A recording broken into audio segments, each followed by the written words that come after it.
各位网友，大家好啊！玩书走天涯，走进历史，走出现实。当街杀人啊！多伦多街头又爆枪案，并且据说加拿大杀人不用坐牢。那么现在的加拿大，现在的多伦多到底治安状况如何？我们今天就来聊聊这个话题。2025年多伦多这座加拿大人口最多、经济最发达的城市的治安状况到底如何呢？告诉大家，现在在多伦多最让人焦虑的不是物价的上涨，不是房贷利率，而是你活得小心一点，因为有可能随时走错时间，走错地方，然后命就没了。为什么这么说呢？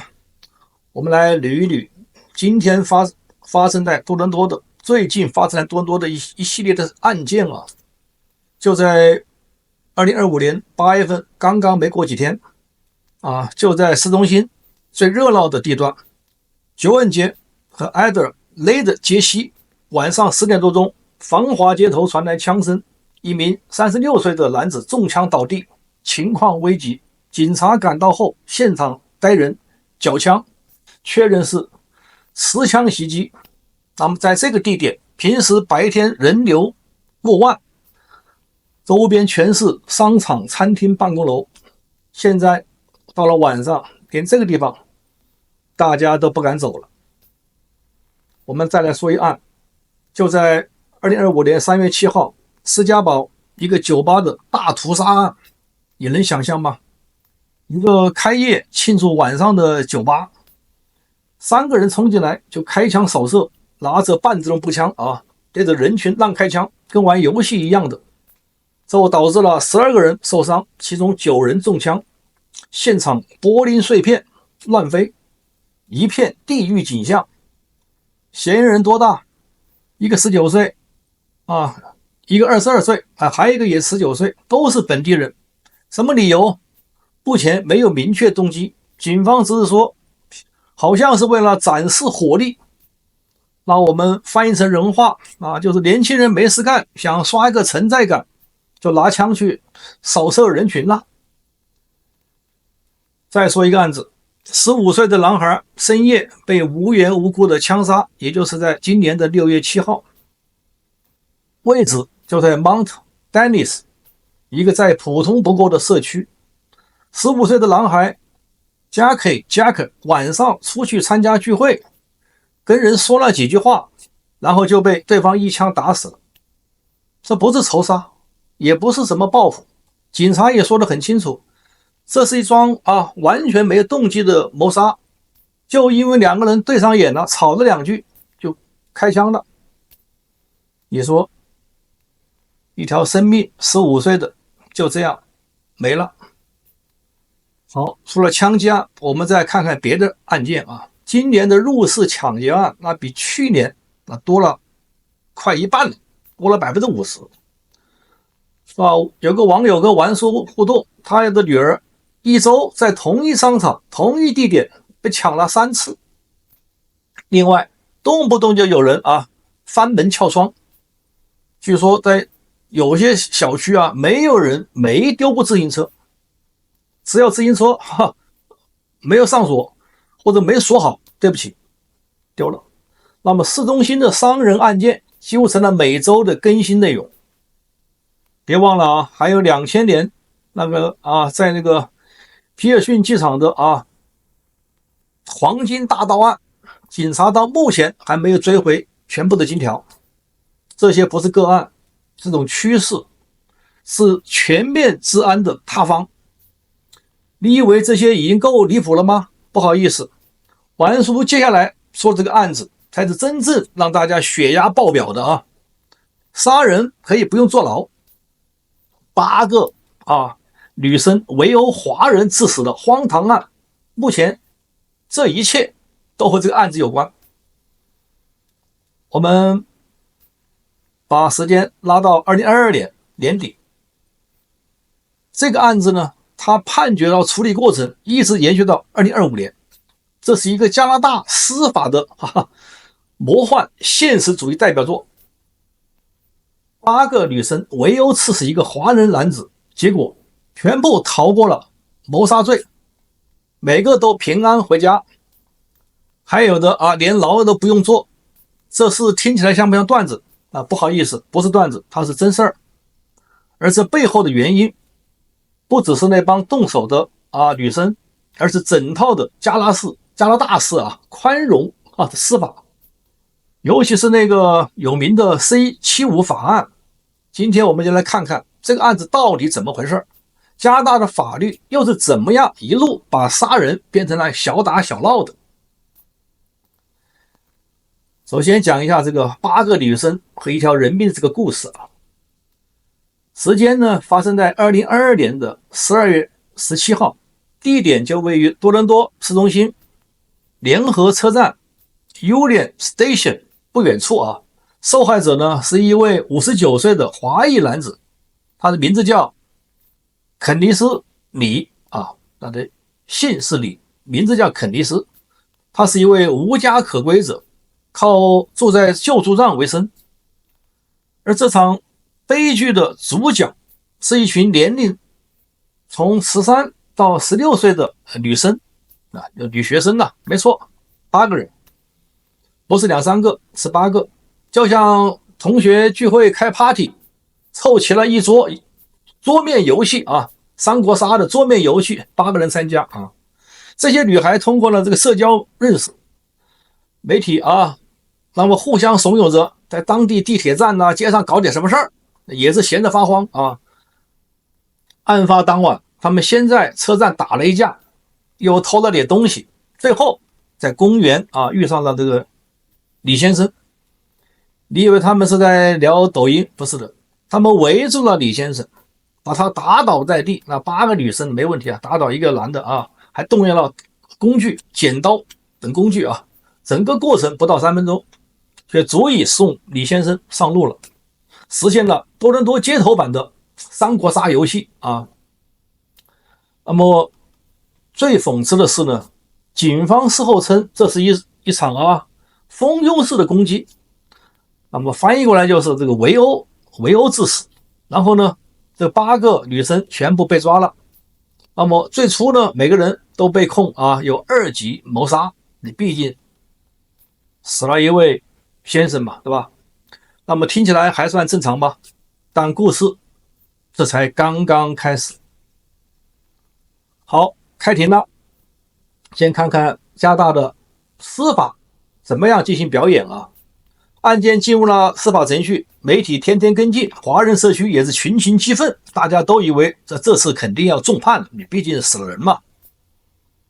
但是结果可让大家大跌眼镜8个人中间有7个根本就没等判决直接认罪协商，被改成了轻罪有的人承认是过失杀人，意思是就是说我不是故意的。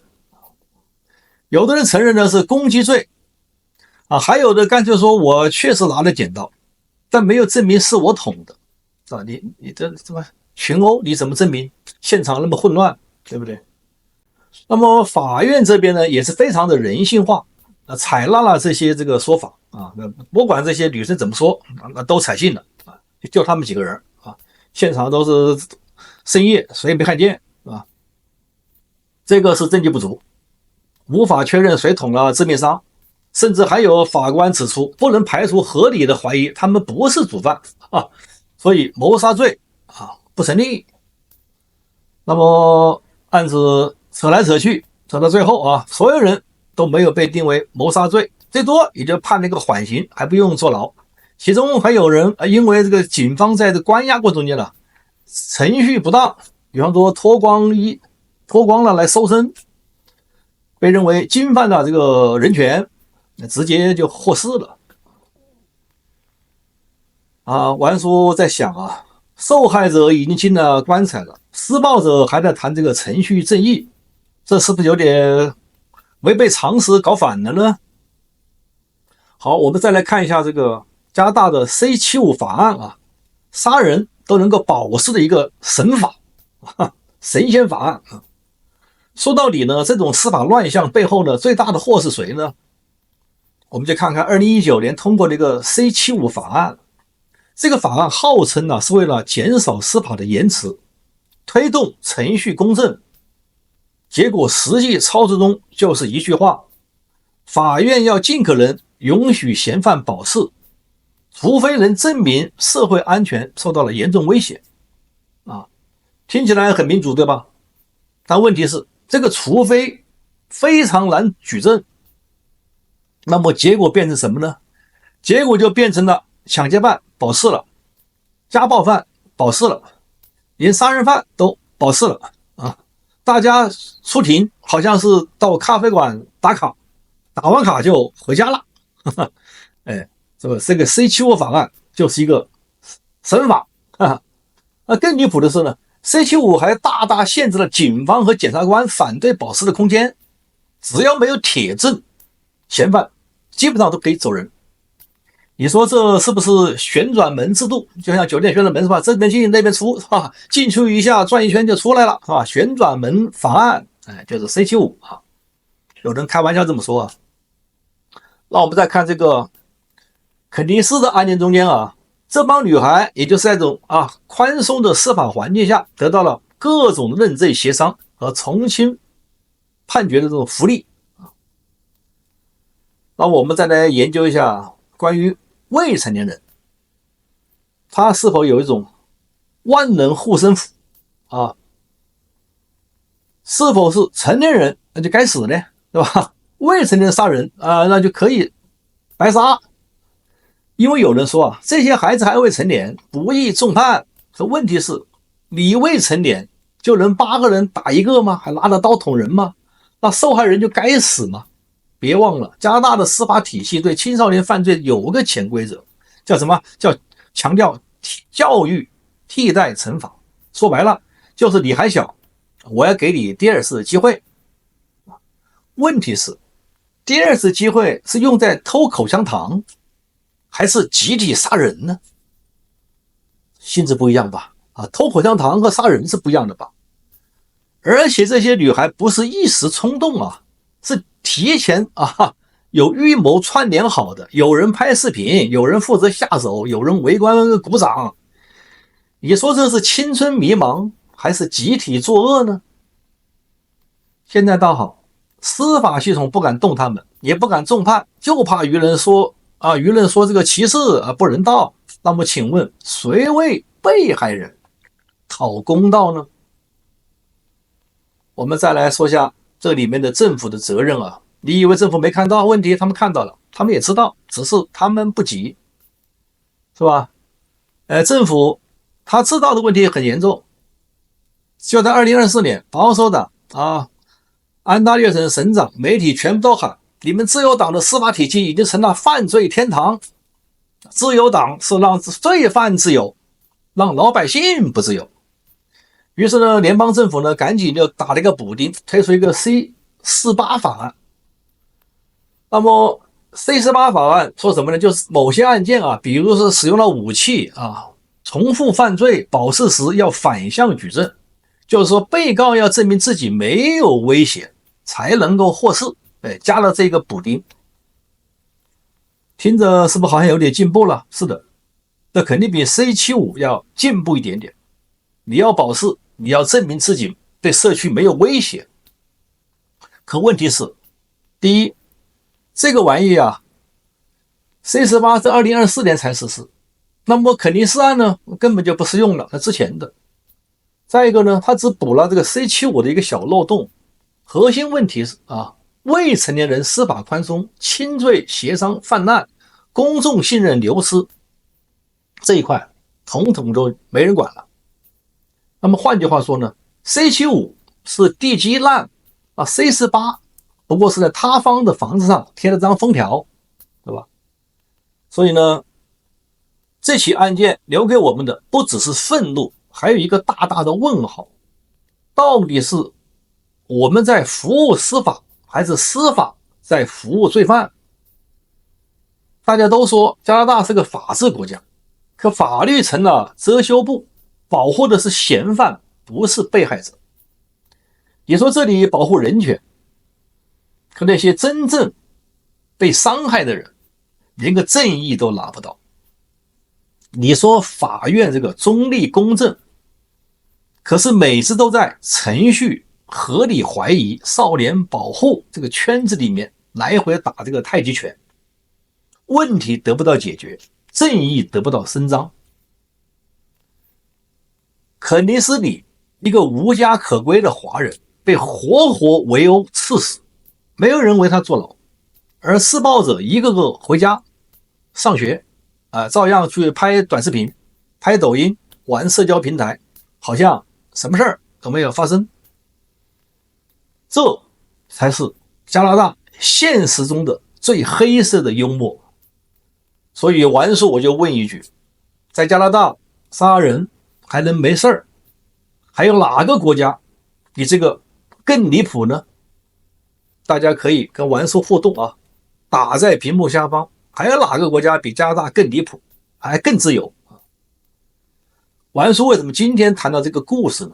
因为这一切已经不再是个别的事件了，像我前面的案例一样的，是吧？而是整个加拿大法律、社会观念、舆论的氛围共同把罪犯当成受害者，把受害者当成空气了。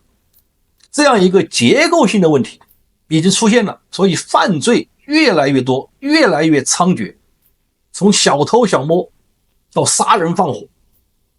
加拿大还自以为世界上最安全的国家吗？不好意思，2025年的多伦多夜里你敢走在街头，算你胆大白天你上地铁都要多看几眼你谁坐你旁边。孩子走夜路，家长肯定是不放心。年轻人去酒吧得先做个祷告，是吧？你帮别人打个抱不平，搞不好命就没了。肯尼斯里据说就是打了个抱不平，说两句话命就丢了。今天我们讲这个事儿不是为了给大家制造恐慌，而是让更多的人明白，法律的宽容不是无限制的仁慈，而是必须有底线的，有敬畏的。一个社会不该害怕惩罚罪犯，真正应该害怕的是罪犯，真正应该害怕的是好人失去信心，对吧？现在的多伦多不缺法律不缺程序，缺的是常识。还记得美国那个橄榄球明星辛普森杀妻案吗？什么是常识？当年的全美国人民都没有常识，只有所谓的程序正义。辛普森一直逍遥法外，为什么？无罪释放。另外还有凶手吗？没有，因为当时警方抓到的凶手就是辛普森，但是没有证据，因为证据都被像李昌钰这样的专家以证据被污染为理由剔除了。剩下两个被害人，一个是辛普森的前妻，一个是临时上门送还眼镜的一个餐厅的员工。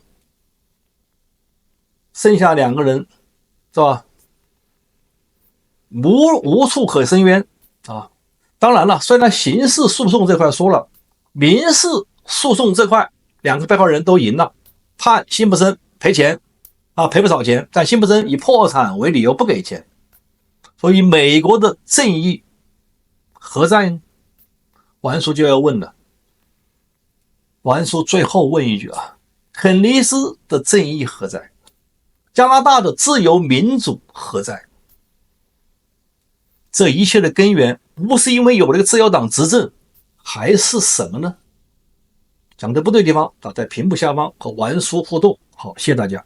让你能够听到我的心，什么时候也能把我想起。